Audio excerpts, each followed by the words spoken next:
Shri Sachidanand Satguru Sainath Maharaj Ki Jai.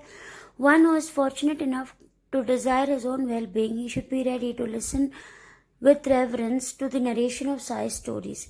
The greatness of saints is beyond limits. None is able to describe it fully. I am truly aware that I have no qualification. Enough of ego of the narrator. Sai the sages can find anyone to describe his attributes so that his devotees can hear them. He is indeed the swan in the lake, in the form of the highest. He is the swan, looking at the world in him or within him and finding himself in that world, remaining truly indifferent but rejoicing in the food of pearls in the form of Brahman and enjoying the spirit of great adventure. One who has no name or place of his own but has incomparable glory. He can make a pauper into a wealthy man instantly by merely raising an eyebrow. He who is absolute knowledge incarnate shows the true form of God, remaining uninvolved except as a witness by creating innumerable circumstances. He gives his darshan in different forms to whom he showers his grace by creating inconceivable occurrences. Listen to the glory of the greatest soul. Those who meditate upon him with unswearing concentration or sing loving bhajans, praising and worshipping him, they will never lack anything because he takes care of them completely. He enjoys his stories being told and therefore reminds me constantly by being instrumental in creating a speaker and a listener to fulfill the wishes of his devotees. He who enjoined himself to Vishnu and is fully engrossed in the spiritual attainment by leaving aside the worldly ties has uplifted many beings. He who is worshipped within the country and abroad, and he for whom the flag of devotion flies high. He invites the meek and the poor, fulfills the desires of all. Two gentlemen came from Goa to take Sai's darshan. Both of them humbled themselves at Sai's feet and were pleased with the darshan. Though both came together, Sai asked Dakshina only from one. "Give me 15 rupees," he said, which that gentleman gave happily. He asked nothing from the second person, but on his own he gave 30 rupees. Sai immediately refused to take them. He was greatly surprised. At first he was poor and took a vow to his God that he would pay his first month's salary if he got an appointment. He got one on rupees 15. Then he steadily got promotions. From rupees 15, he got rupees 30, 60, 100, 200 and ultimately 700 per month. But in his prosperity, he forgot to clear his vow that he took. The force of karma had driven him here, and I asked that amount of rupees 15 from him as dakshina. Baba asked Shyama to take the guests and arrange for their feeding. Then Shyama took them home and fed them. At dinner, Shyama said to the guests that Baba's story was rather mysterious, as he had never gone to the seaside, neither had money. That is rupees 30,000. Never travelled, never lost any money and never recovered it, and inquired whether they understood it and caught its significance. The guests were deeply moved and were shedding tears. In a choking voice, they said that Baba was omniscient, infinite, the one Parabrahma without a second. The story he gave out is exactly our story. What he spoke has already taken place in our case. How he knew is a wonder of wonders. We shall give all the details after meals. In reality, Sai Baba lived here continuously. There is no sea, nor steamer, nor captain. He is fully aware of everything. Baba never in fact actually begged for money, nor did he allow his bhaktas to beg. He regarded money to be as a danger or bar to spiritual progress and did not allow his bhaktas to fall into its clutches.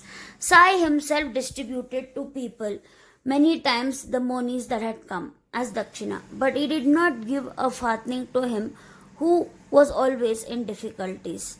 A devotee like Malsapati, who was always attached to Sai's feet and could hardly make both ends meet, even though he was not allowed to make money. Malsapati too was a man of self-respect.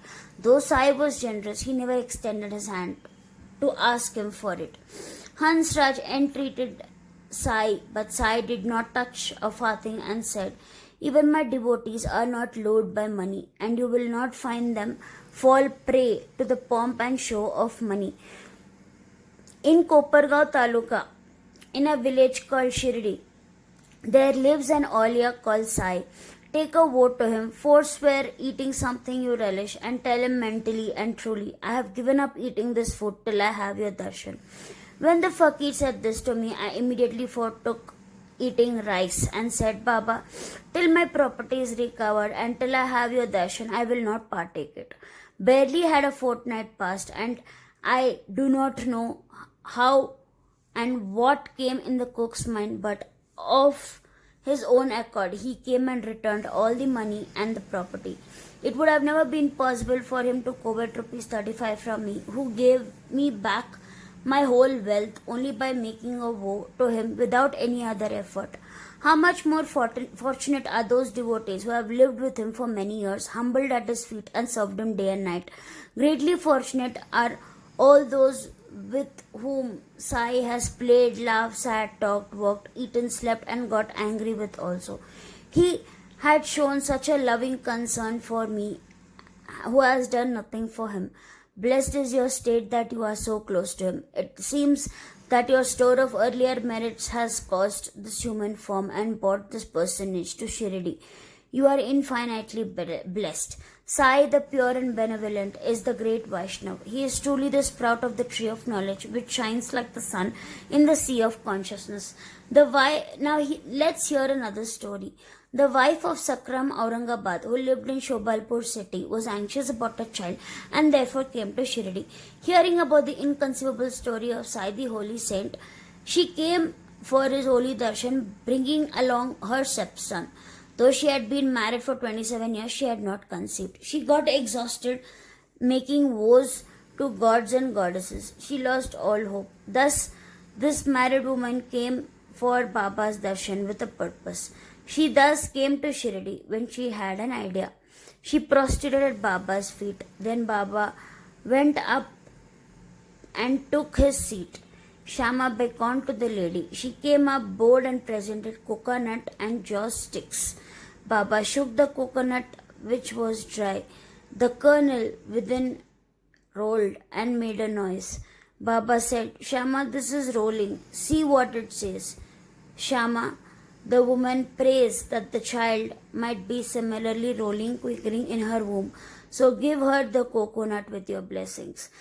Baba repeatedly ordered to break the coconut, and Shama, pleading for a gift of the unbroken fruit to the lady.